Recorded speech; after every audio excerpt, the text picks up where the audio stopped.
Hello YouTube friends. Welcome everyone.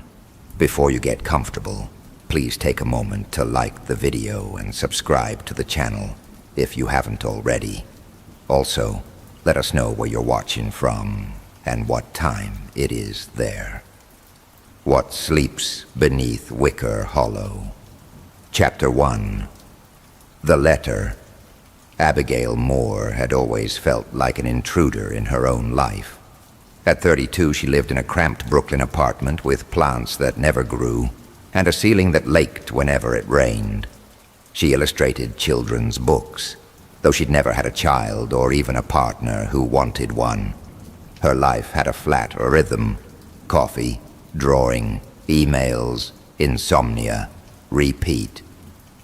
So when the letter arrived, with its yellowish paper and handwriting that looked like a crow's feet dragging through ink, she assumed it was a prank, but it was real.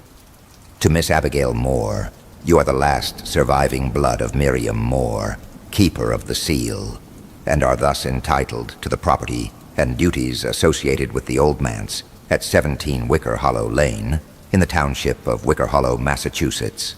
Signed, Enoch Black, Esquire. She Googled Wicker Hollow. One result: a dot on an outdated map. Population, NA.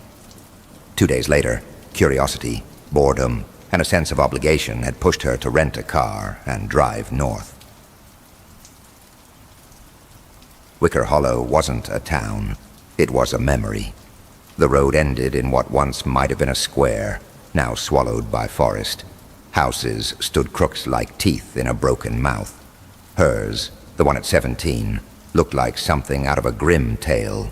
3 stories, stone foundation, windows like eyes. The door opened before she knocked. Enoch Black looked like he hadn't aged since 1905. Tall, pale, suit too large. His handshake was cold. You came. Good. The house remembers. Abigail followed him inside. The air smelled like burned lavender. Everything was dusty, but arranged, as if someone was still living there. "Where is everyone else?" she asked. "Gone," said Enoch, after the last ringing. She didn't ask what that meant. Not yet. That night, Abigail explored. Upstairs, in a locked room that her new set of keys opened, she found something that changed everything. A book. Thick, wrapped in red cloth, tied with black string. The cover said, Kane's Chronicle. It wasn't printed. It was handwritten, in a sharp script that seemed to cut into the pages. There were drawings, grotesque ones. A man with a bell for a face. Children with too many eyes. A church with no doors. And in every corner of the pages, the symbol, a spiral with teeth. She closed the book. Her hands shook. Then the bell rang. Once, twice, 3 times. But there was no bell tower, and no one else around. And when she looked out the window, the road she came on was gone. Chapter 2. The Faces in the Field. By morning, the forest had moved. Abigail knew it wasn't her imagination. Where there had been open grass behind the house, now there were trees, hundreds, packed close. They pulsed in the windless air like lungs. At night, she heard whispers through the walls, always 3 knocks, always at 3:33 a.m. The book, Kane's Chronicle, began to change. Words moved when she wasn't looking. A new page appeared. A sketch. A woman standing in a circle of salt, surrounded by men with blank faces. Below it, written in red, "The 7th night breaks the seal." She was on night 4. Enoch came back. "You've read it," he said without needing to ask. "What is this place?" Wicker Hollow was founded by the Church of the Waking Mouth. A heresy. They believed that sound could call the old hunger. And Miriam Moore? She was their undoing. She rang the seventh bell and bound Cain in the earth. Her blood sealed the church. Abigail didn't want to be anyone's heir. She wanted to run, but the forest had no end now. GPS gave only static. Her phone died and wouldn't charge again. The book followed her, even when she hid it. That night, she heard voices outside. She peeked through the curtains. Figures, dozens, standing in the cornfield across from the house, all wearing masks, all facing her window, not moving, watching. Then the bell rang again, 4 times. Abigail screamed, but no sound came out. Chapter 3. The seventh night. Dawn never came. The sky above Wicker Hollow remained a dull gray, as if the sun had forgotten how to shine. Abigail hadn't slept. She still held the book, though it was tied shut with a ribbon she wove from curtain threads and her own hair, as if that could contain what was inside. The house smelled like disturbed earth. From the basement came an ancient breath, damp, ashy, and organic. Something had moved down there, something untouched by light for generations. Enoch returned again. He carried a burlap sack over his shoulder, a lit lantern, even though it was daytime, and a look of resignation. "Tonight is the seventh night," he said simply. "You can't avoid it. The seal is broken. Cain has already read the book in your dreams. The pit awaits you." "I'm not going down," Abigail whispered. "It's not about choice. It's about blood. You are Miriam's blood. The earth knows it. The flesh knows it. He knows it." She covered her face with trembling hands. "Then tell me what to do. I don't want to die here." Anak set down the sack. Inside, a white tunic stained with red, a handbell, and a ritual knife. "You'll go down, but not as a victim, as a cleric." Abigail stared. "You want me to perform a ritual?" "Not a true one, a false rite. One to fool Cain, to distract what sleeps long enough for us to seal the pit again. There's one chance. Only you can do it." She looked at the tunic. Heavy linen. The blood wasn't makeup. Someone had worn this before. "If I wear that, what do I say?" "The book will give you the words. Not until you're down there. Not until they can mean something." Abigail felt her chest collapse inwards, but she knew. If she did nothing, she'd die. Worse, she wouldn't truly die at all. The descent began at dusk. The trapdoor to the basement opened easily now. The air below was thick. Walls wept moisture. The lantern barely pushed back the dark. Enoch followed with the flame. Each step groaned. The basement had a second door, iron, rusted. Abigail had always avoided it. Now Enoch pushed it open. A tunnel, narrow, carved in bedrock, cold. After a few yards, the walls changed. Symbols appeared, not crosses, but twisted forms, half human, half something else. At the end, a crypt, a circular room, an altar in the center, 7 stone benches. On them, figures, once human, now husks, dressed in black, leather masks, missing limbs, one without a head. They turned their heads toward her. Abigail nearly collapsed. In the center, a pit, no bricks, just a spiral hole in the earth. From it rose a black mist, and beside it stood Cain, taller, thinner, face now a bone mask, eyes like voids. "Welcome, daughter of the Keeper," he intoned. "It has been long since the last rite, but the flesh remembers, and you have been read. Your soul is signed." Abigail raised the book. Her fingers bled from clutching it. She opened it. The words were there, a language she understood without knowing. "Et sanctum est flamma quae devorat, et verbum phytos, etos fauce." The husks began to sway, chanting, whispering. "Et in novissima nocte, Aperietur corpus, et cantabit pulvis. The pit quaked. Something stirred, scaled, starved. Cain raised his arms. Chains fell from his sleeves. Bring the soul. The daughter has spoken the chant. One figure rose. Approached Abigail, her grandmother, or what was left. Abby, don't let him win. Abigail sobbed, but kept going. Et cum plenum sit Carmen, cloritur abyssus in sanguine voluntario. She stabbed her palm. Blood sprayed the altar. The pit screamed. Wind exploded upward. Cain howled. Enoch's lantern flared white. Now, he shouted. Say the final word. Abigail screamed. Clovis. The pit shrank. A spiral of black meat tried to rise, but her blood burned like salt. Cain fell. Dust. Only dust. The husks crumbled. Silence. The pit sealed. Abigail awoke days later in a rural hospital. Hikers had found her collapsed by a roadside, dehydrated and bleeding. The police searched Wicker Hollow. They found nothing. No town, no houses, just trees and a dry well sealed with stone. Abigail never illustrated again, moved far away, but sometimes in her dreams she hears the bells.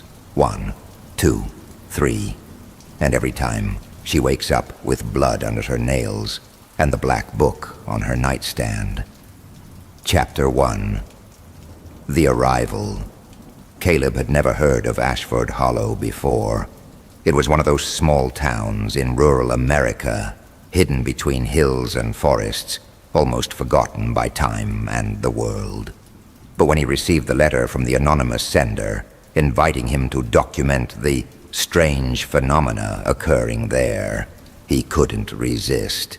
As he entered the town, a cold wind swept through the streets, although it was midsummer. The houses were old, with peeling paint and cracked windows, and the silence was overwhelming. There were no children playing, no cars driving by, just a heavy, oppressive quiet. The locals eyed him with suspicion, avoiding eye contact. In the only diner open at that hour, Caleb sat down and tried to ask questions, but the answers were vague, full of warnings. Better not stay after dark, an old man whispered. No one sleeps here, not since the bells started ringing. At night, Caleb set up his camera and audio recorder in the room he'd rented. At the stroke of midnight, a strange noise echoed through the town. The sound of an old church bell ringing 4 times, slow and heavy, though the town's church had no bell. Suddenly, shadows danced outside his window. Figures with faceless masks watched him silently. Fear crept into his bones. His recorder captured whispers. They watch, they wait. No one sleeps in Ashford Hollow. Chapter 2. The Inverted Bell Tower. Morning sunlight in Ashford Hollow was deceptive, warm yet unnaturally perfect. Caleb stood before the town's church, an old Victorian wooden building, its bell tower leaning backward, as if pushed away from the sky. Inside the church smelled of old incense and wax. Instead of a traditional altar, a stone circle was etched with strange symbols that seemed to pulse faintly. Suddenly, a whisper echoed. "You have entered. You cannot look back." Caleb heard the church bell toll 4 times, though no bell or rope was visible. The air thickened. Light turned blood red. When he tried to leave, night had fallen instantly. Shadows moved behind every window, and a tall, thin, faceless figure floated down the street. The old Dynaman appeared inside the church and revealed the town's dark secret. The founders stopped sleeping in 1881, inviting a cursed presence that trapped souls of those who dared sleep. That night, Caleb struggled to stay awake, drinking a bitter potion that promised alertness, but warned never to take twice. As he fought exhaustion, The faceless figure appeared in his mirror. He shattered the glass and lost consciousness. He awoke in the forest, the town abandoned and ruined. At the church, he met a shadowy version of himself with black eyes, who told him the dream never ends. Chapter 3. The Eternal Dream. The shadow Caleb drifted toward the church, welcoming the real Caleb to the cycle, a curse trapping souls in endless wakefulness and dreaming. Desperate, Caleb returned inside and found an ancient book with a ritual to break the curse, renounce sleep forever, and give his shadow to darkness. He recited the incantation as the bell tolled again. Pain tore through him, his shadow left his body, and everything went black. When he awoke, the town looked alive and restored, but he was alone, his shadow gone. From then on, Caleb became Ashford Hollow's eternal guardian, never sleeping, watching for the next victim. And so it is said, when people nearby cannot sleep and hear the mysterious bell, Caleb waits in the shadows, because nobody sleeps in Ashford Hollow. Ever. Chapter 1. The Fog in Hollow Creek. Hollow Creek was a small town lost in the American mountains, a place where the fog seemed never to lift and where time seemed to have stopped decades ago. The few inhabitants lived their usual routine, but among them circulated stories that no one dared to tell aloud. Marcus arrived in town seeking answers. He had heard about Hollow Creek in an old book of paranormal tales and decided to investigate on his own.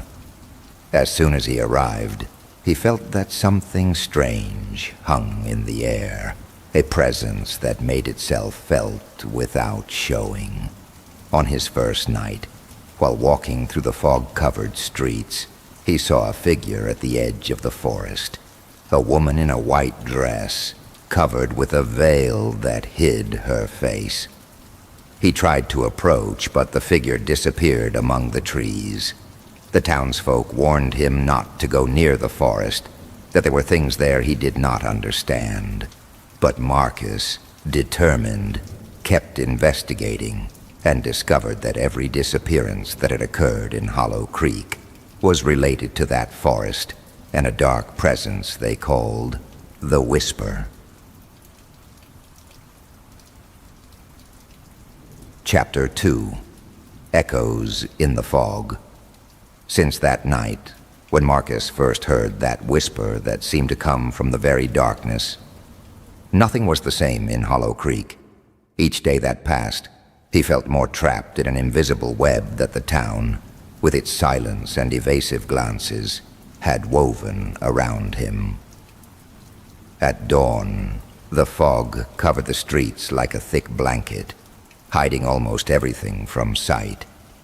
It seemed the town was wrapped in an eternal twilight, where the light resisted entering and the shadow had its own voice. Marcus would wake with the feeling that something invisible watched his every move. His dreams, once peaceful, turned into nightmares where he saw distorted faces or heard laments that became screams and then vanished into a sepulchral silence. That morning he decided to leave early to investigate the surroundings, especially the forest that surrounded Hollow Creek. According to the legends he had read in the Chronicles book, that forest had been the epicenter of the strange happenings and disappearances. With a heavy coat, a flashlight, and a notebook to write everything down, Marcus walked toward the forest entrance, just behind the old abandoned church that stood at the northern edge of town. The church was covered in vines, and the wooden door looked like it would give way with the wind. However, what caught Marcus's attention most was the rusty cross hanging crookedly on the facade, as if it were a warning sign. Before entering, he noticed strange marks engraved in the stone at the church's threshold. geometric shapes he didn't recognize, combinations of lines and circles that looked more like ritual symbols. Inside, the air was heavy and smelled of dampness and something he couldn't identify, like burnt wax mixed with wet earth. The flashlight's beam barely pierced the gloom, and the floor creaked beneath his boots at every step. On the dusty, cobweb-covered pews, he saw scattered sheets of paper and some old books, probably forgotten for decades. On one of the side altars, he found an open book with yellowed pages where a diary was written in elegant old handwriting. Marcus began to read. It was the diary of a priest who had served in Hollow Creek in the late 19th century. In its pages, the man described in detail how the town had fallen under a kind of curse after the arrival of a strange figure who had desecrated the sacred ground of the forest. According to the priest, that presence, which they called the Whisper, was an entity dwelling in the shadows of the forest and sought souls to torment eternally. The townspeople had tried to stop it with rituals and prayers, but little by little they succumbed, trapped by fear and madness. While Marcus read, a sharp thud echoed somewhere behind him. He turned quickly, but saw nothing. Still, he felt a chill run down his spine. He decided to leave the church and continue exploring the forest. The trail was covered with dry leaves and fallen branches. The wind played with the trees, making their shadows move like dancing ghosts. Every time Marcus advanced, the murmur of the wind seemed to mix with barely audible voices, whispers he couldn't understand, but that raised the hairs on his skin. He reached a clearing where he found remnants of what looked like ancient rituals, circles made of stones, scattered bones, and half-burnt black candles. In the center of the clearing, an improvised altar made of logs and stones showed symbols similar to those engraved on the church. Suddenly, a piercing scream shattered the silence. Marcus spun in every direction, searching for the source, but only found the echo of his own pounding heart. He was not alone. In the distance, something moved among the trees, a dark figure that disappeared as quickly as it had appeared. Aware that he was risking too much, Marcus decided to return to town. That night, while trying to organize his notes in the library, Martha approached him with a worried expression. "You have to be careful, Marcus," she said. "You're not the first to investigate what's here, but many have ended up disappearing or worse. The Whisper is not just a rumor." "But what exactly is it?" Marcus asked, eager to understand. "We don't know for sure," she replied. "Only that it's a malevolent presence that lurks in the forest and feeds on the fear and despair of the townspeople.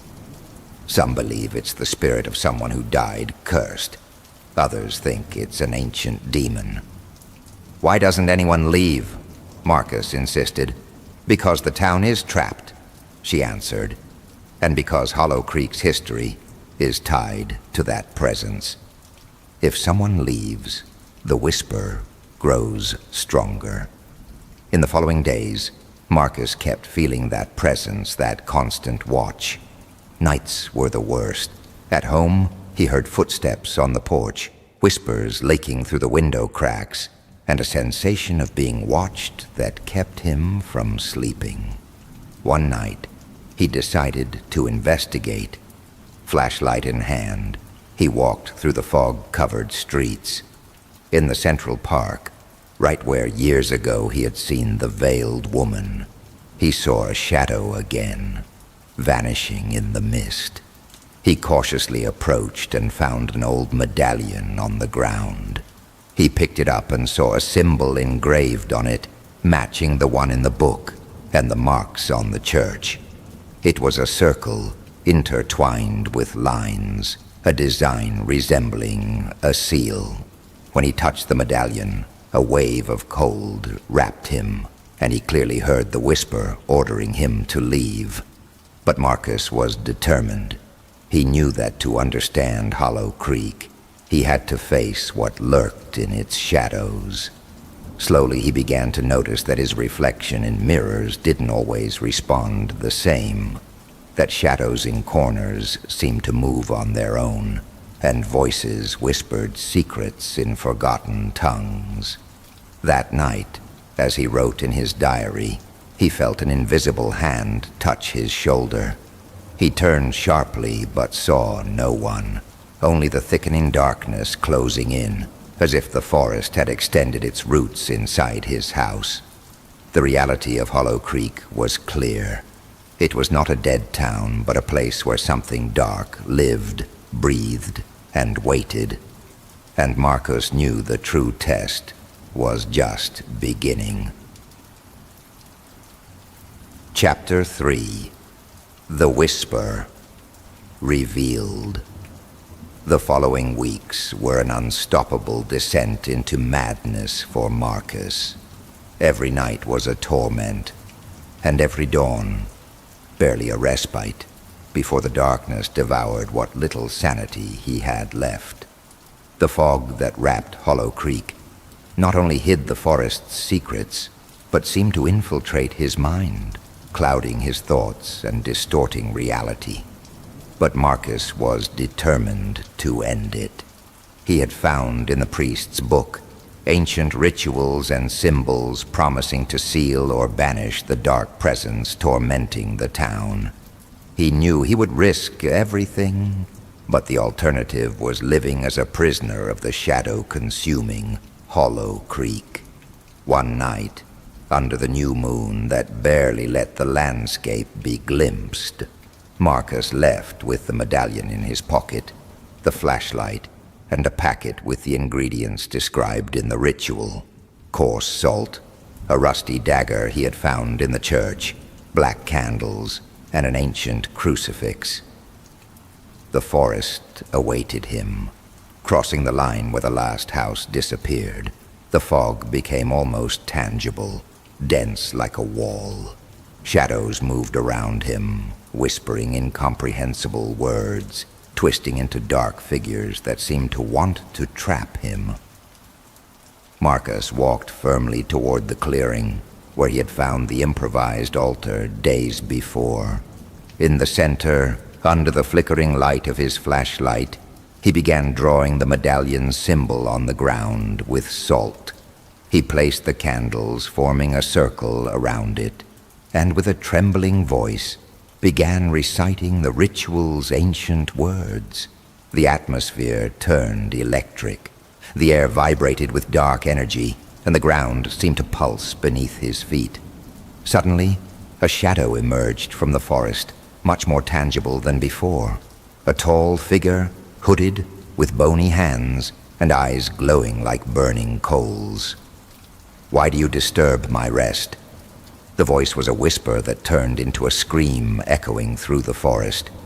"Who are you to challenge me?" Marcus did not hesitate. He raised the crucifix, and with all his might, pronounced the ritual's last phrase. The shadow screamed, a mixture of pain and rage that shook the trees and raised a fierce wind that extinguished the candles and scattered the salt. The medallion shone with a blinding light, and then shattered in his hands. The shadow retreated, slowly fading into the mist. With a sigh, Marcus felt the pressure in his mind ease, the invisible weight he had carried for weeks beginning to fade. Returning to town, he noticed immediate changes. The fog began to clear. Colors seemed brighter, and the whispers disappeared with every step he took. Martha awaited him in the square with a weary smile. "You did it," she said. "Hollow Creek is free, at least for now." But Marcus knew the whisper never truly disappeared. It was a shadow that would always lurk, waiting for a moment of weakness to return. However, that night, As he watched the starry sky from his room window, he could, for the first time in a long time, breathe easy. The town was alive, and though marked by darkness, light had found a door to enter. Shadows in the Valley of Mill Creek. Chapter 1. The House That Shouldn't Have Been There. The town of Mill Creek wasn't on the map, or at least not on any modern map. You could drive through it without realizing it existed. Just a sharp curve between forests and a deteriorated sign that read, "Welcome to Mill Creek, founded in 1847. Most didn't even notice it. Most kept going. But Ethan did not. Ethan Collins was not a man who believed in ghosts. He was a photojournalist, skeptical, always chasing reality behind legends, that gray zone between myth and newspaper. He had arrived in Pennsylvania following a rumor, strange disappearances, anomalous electrical activity, and a house that, according to locals, changed shape at night. The house in Mill Creek. He arrived late on a Thursday. It was raining. The sky was gray like wet ash, and the trees leaned in the wind as if trying to whisper something. At the entrance of the town, a gas station that looked abandoned gave him his first chill. Inside, there was no one, but the doorbell rang when he entered, and the light flickered as if someone had just passed by. Ethan consulted the only person he saw on the street, an old woman with a handkerchief on her head who sold candles and flowers in a small stall. "The Harris house?" she asked, with a shaking voice when Ethan inquired. She didn't answer with words. She just raised her trembling hand and pointed toward the forest. "But it's better not to go there," she added. "It is not for you." Ethan smiled politely and thanked her. He didn't believe in curses. The house was on the edge of the creek that gave the town its name. Mill Creek. The locals said that creek never dried up, not even during droughts. Its waters were dark, thick, and gave off a faint sulfur smell. Some said you could hear voices near it at night. Ethan parked his car and approached with his camera in hand. The house, surprisingly well preserved for being abandoned, had a Gothic air. Arched windows, a sloped roof covered in moss, and a crooked porch like a tongue sticking out. There was no mailbox, and the ground was covered in weeds. He entered. He was surprised that the door opened without resistance, and even more so, that there was no dust, no spiders. The floor creaked under his feet, but the air inside didn't smell of mold, but of damp earth and wax. He began taking photos. The rooms were empty, but there were signs that someone had lived there not long ago. A cup on a table, a coat hanging on a hook, a radio turned off but plugged in. Then he found the staircase and the basement. The air downstairs was heavier, almost solid. Each step echoed strangely, as if it didn't bounce back properly. The basement was small, with stone walls, and in the center a wooden chest that seemed older than the house itself. Ethan opened it. Inside, there were old children's toys, a porcelain doll without eyes, a rusty spoon, and a braid of hair tied with a red ribbon. Human hair. He took a photo.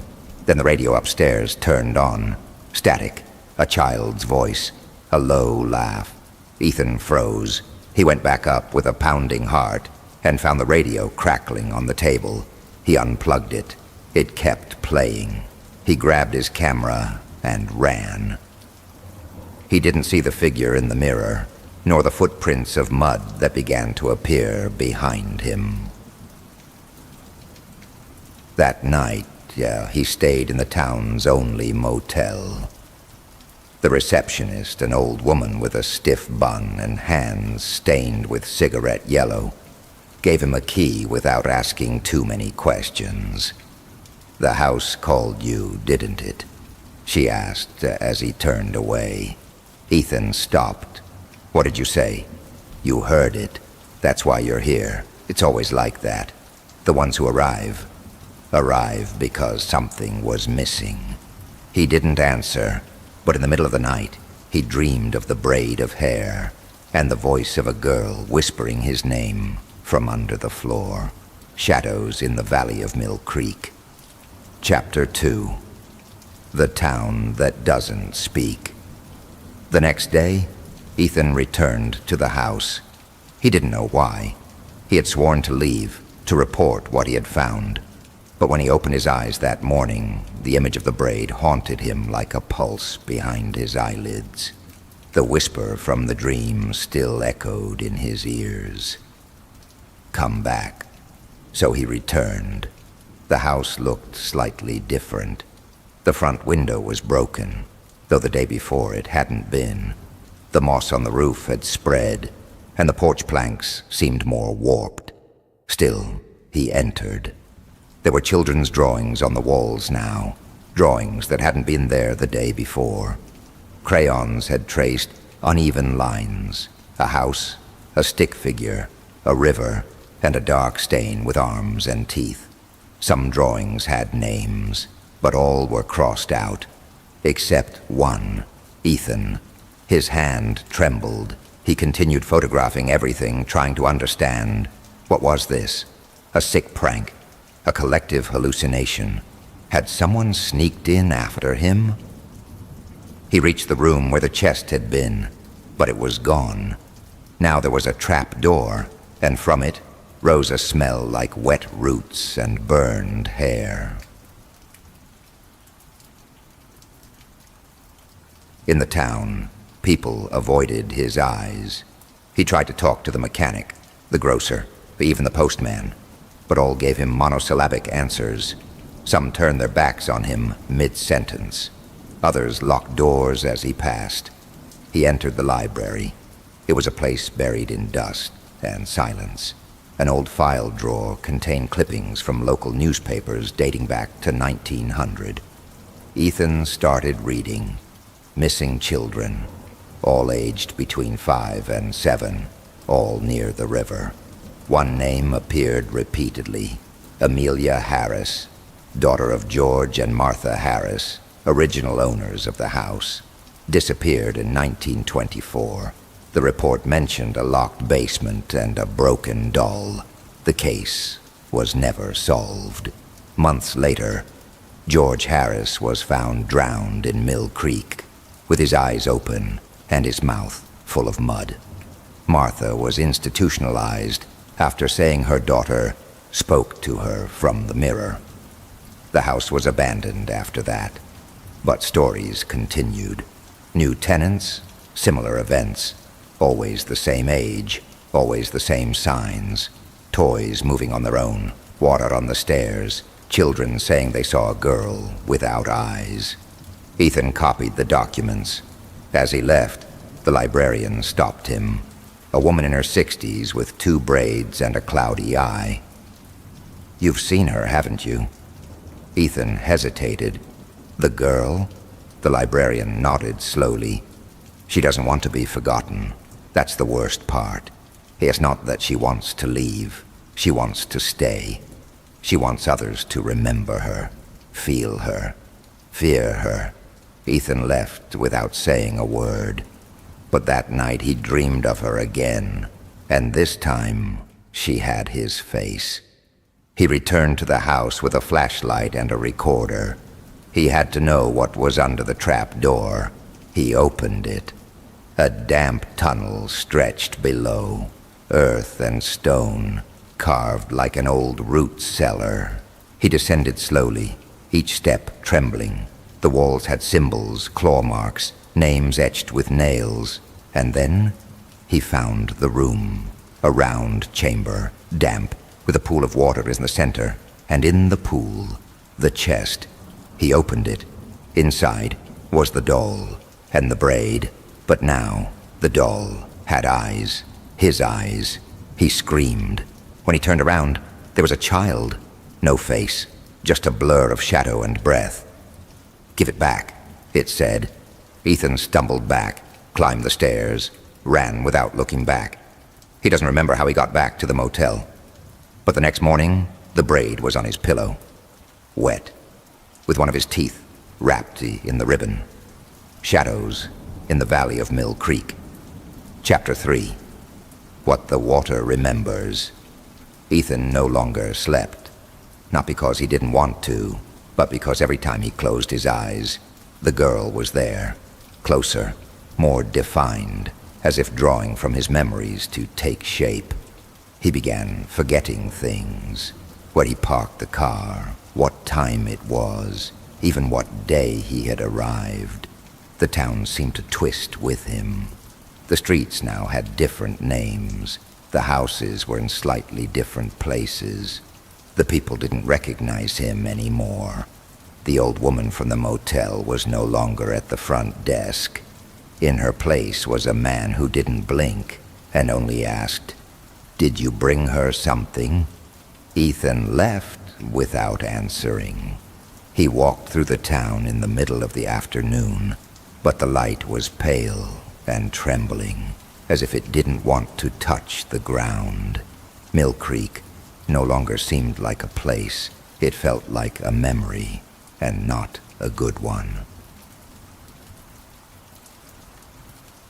He returned to the library, desperate, looking for a clue, a way to break the thread that had tied him to that house, that girl, that thing.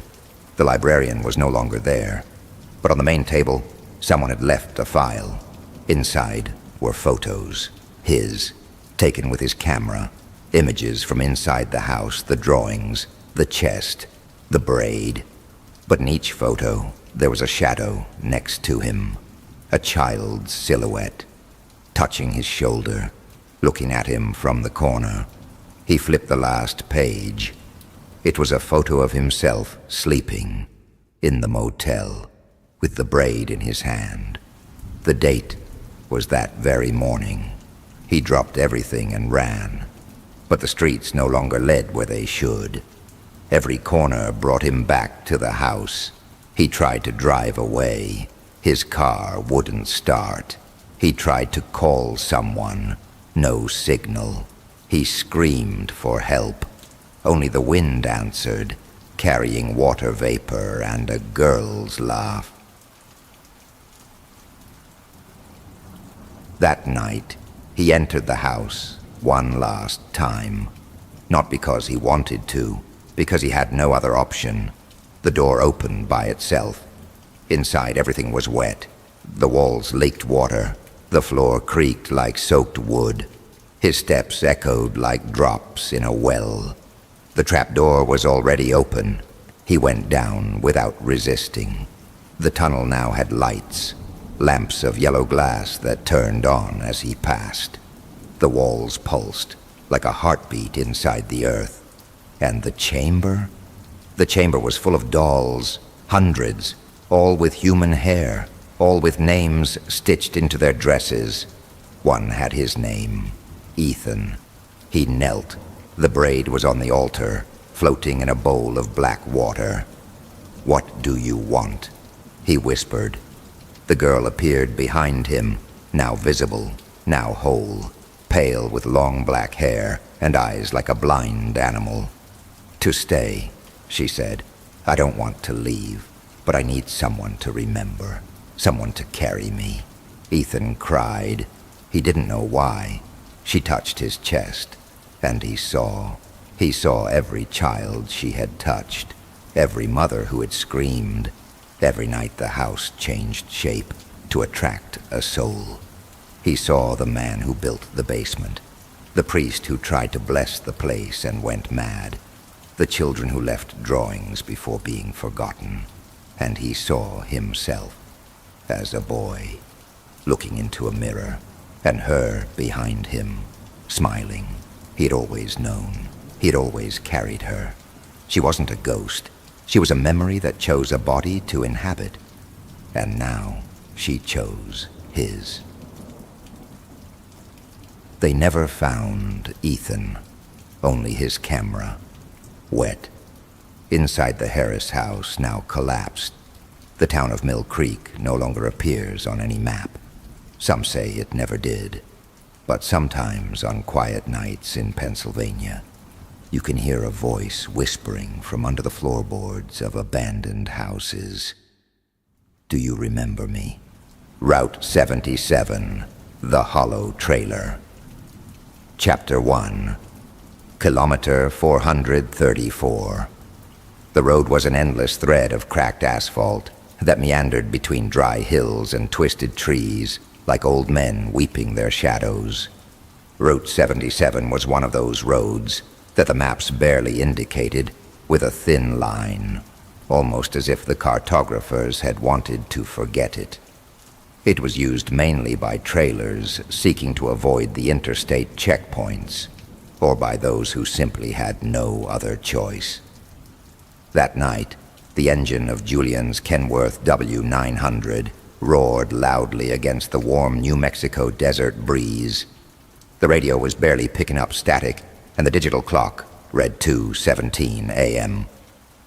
Julian was a man tanned by the sun and diesel. 36 years of relentless driving, traveling north and south and back, with no other company than his cigar, his thoughts, and his refrigerated trailer. He transported vacuum-packed meat from Texas to California. A trip like so many, or so he thought. I had heard things about Route 77, stories among trailers at stops, of lights appearing in the rearview mirror and then disappearing, of voices over the radio on closed frequencies, and even of trailers that opened on their own. Old stories, the kind you tell while drinking burnt coffee in a restaurant at 3 o'clock in the morning. But Julian didn't believe in any of that until that night. At kilometer 434, the engine coughed. No, no, no. Julian grunted as his foot instinctively eased off the accelerator. The truck slowed down, but did not stop. The temperature needle blinked for a second, and then returned to normal. Julian frowned, wary. His Kenworth had never failed in 12 years. Then he felt it, a dull thud on the trailer, as if something had crashed from the inside. He looked in the rearview mirror.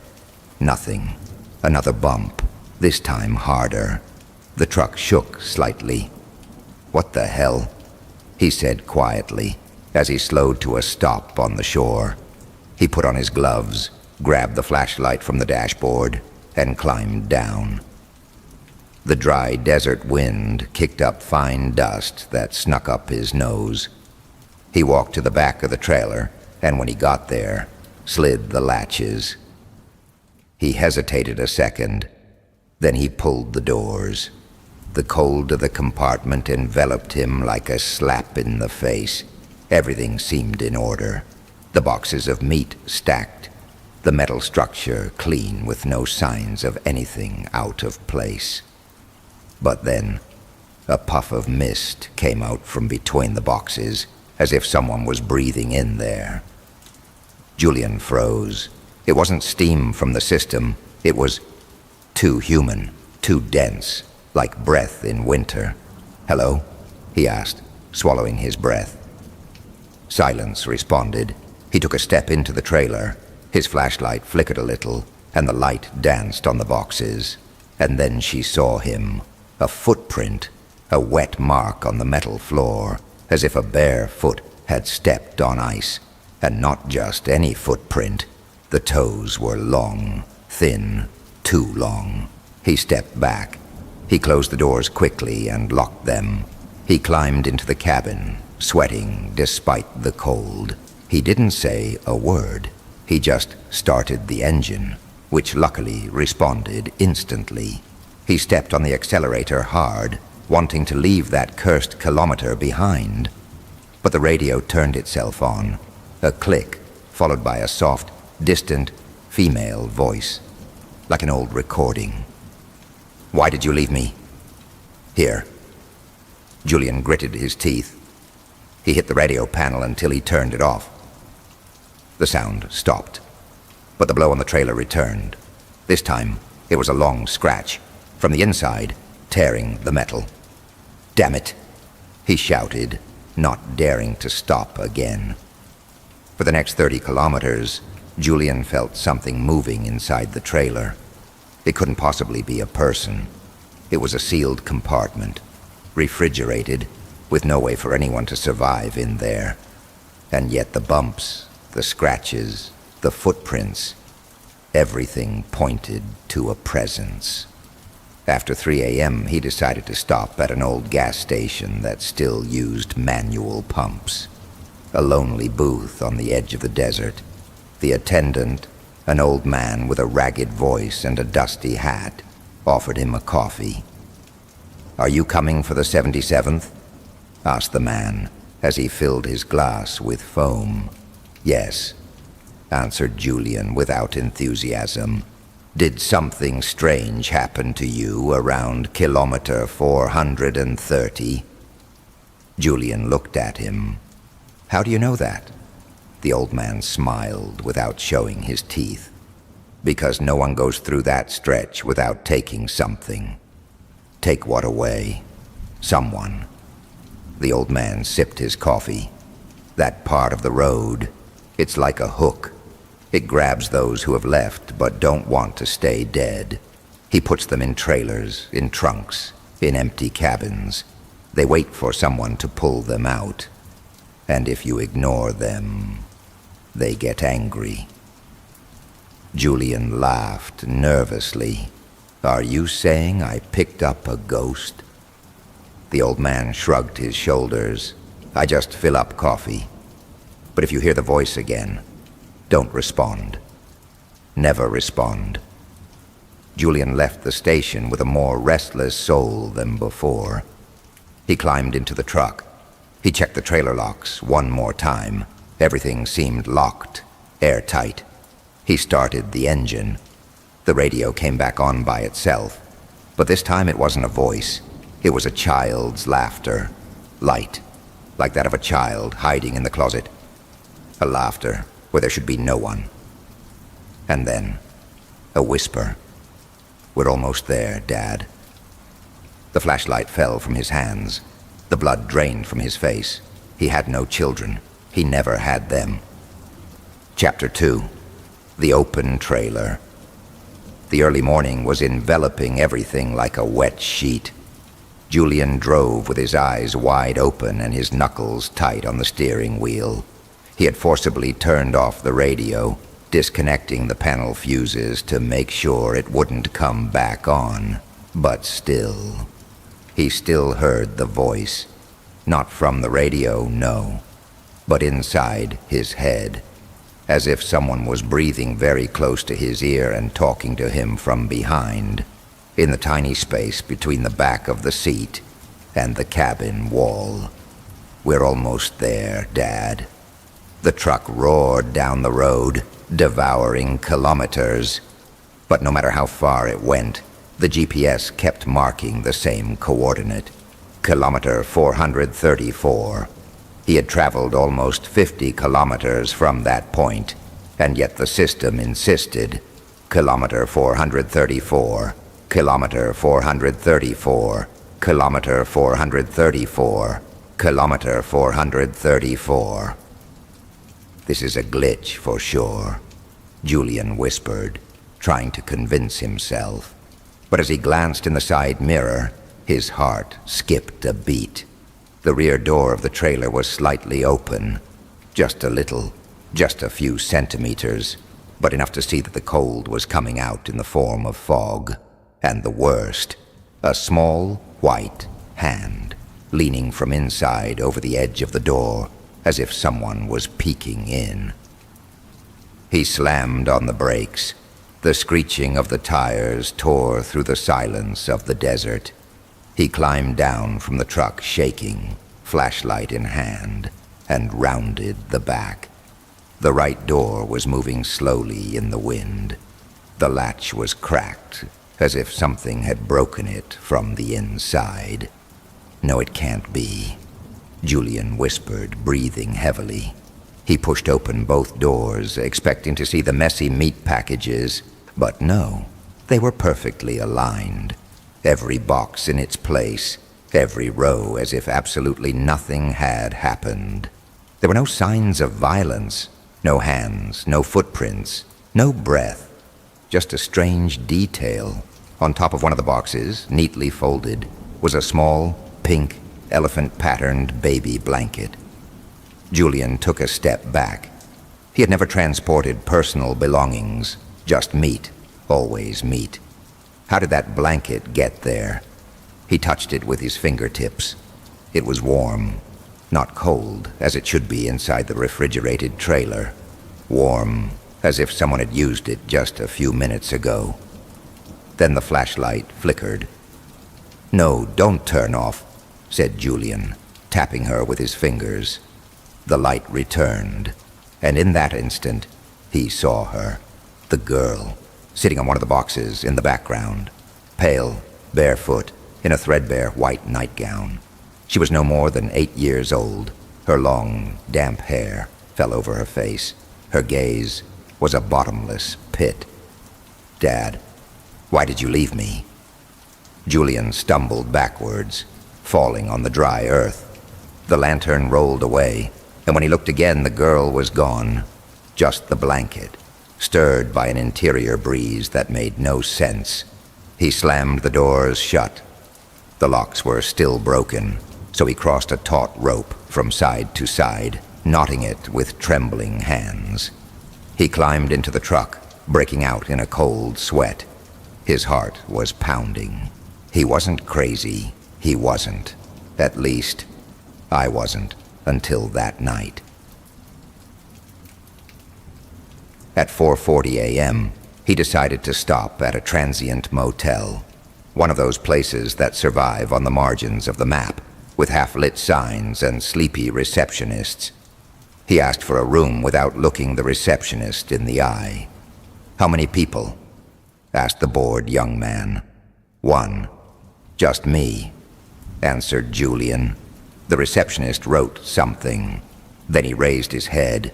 "So, why are there 2 people getting out of the truck?"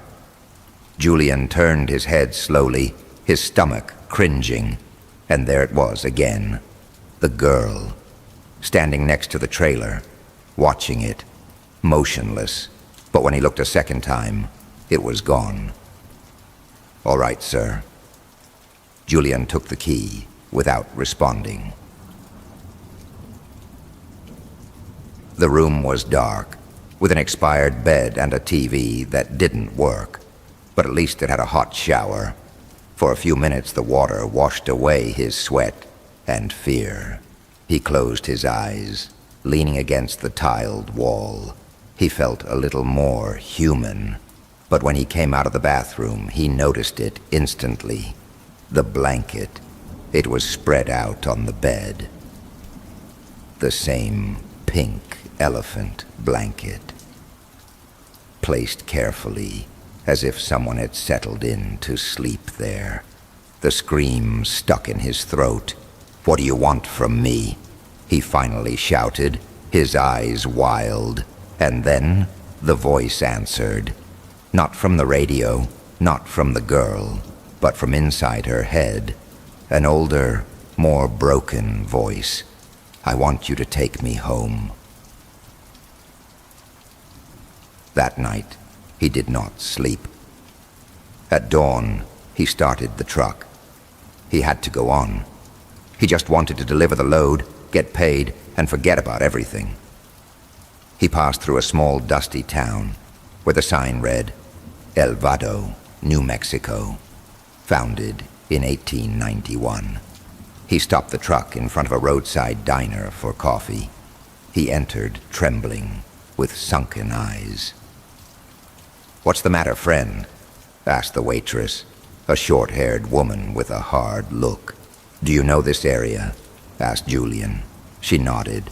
"Do you know Route 77, kilometer 434? The waitress turned pale. She looked down. What happened there? I saw a little girl. She calls me Daddy. There's something in my trailer. Something that can't be there. The woman approached slowly, as if weighing every word. You're not the first one to see that little girl. They say that 20 years ago, a local truck driver left his daughter locked in a refrigerated trailer by mistake. It was the middle of summer. He forgot her for several hours.